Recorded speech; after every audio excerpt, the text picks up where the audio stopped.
Hello mga boss, mga bay. Ito ang Suzuki Hustler. So pwede na nating i-vlog para for paint na tong dashboard. Tingnan nyo ang dashboard mga boss. Gym lim to lang may gawa. Balik lahat talaga yan. Pati ang cup holder. So ito lalagyan pa to ng bracket baka sabihin nyo naman ano na naman to. Babashin na naman tayo. Pero kahit ano pa yan, wala pang bracket yan. Napakalig-on yan. Cup holder, tingnan nyo. Balik talaga sa yan yung tawag dito, groove nya. Tingnan nyo. Hindi pa yan tapos dito yung manubela, dito yung panel gauge. Tapos ito yung lalagyan natin ng stereo 9 inches. Tapos ito yung lagayan ng Asian pa rin yan. So ito tingnan nyo mga boss. Bala, grabe ang groove mga boss. So less stress sa mga tawag dito mga plastic nya. So dito nilagay ni Jim Lim to ang ang push start button.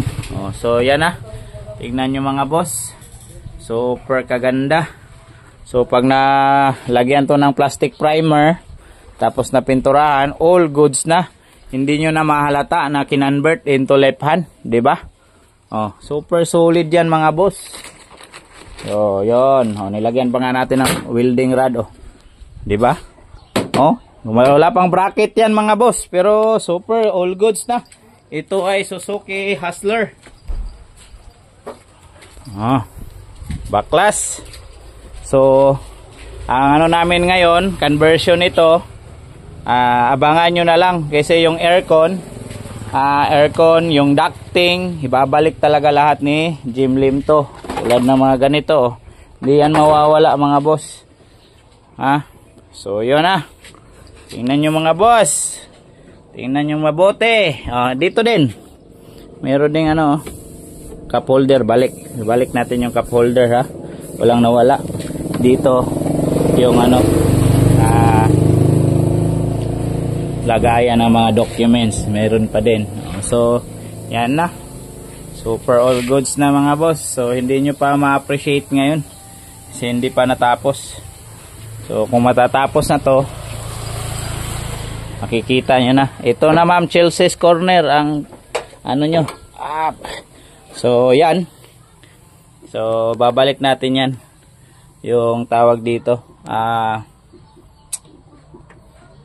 yung hose ng aircon, diba? So babalik natin yan. So yan lang nalipat siya mula dito. So yan, anuhan pa natin yan ng steel plate. Tapos para walang buho. So okay, yun lang. Pasok mga basher.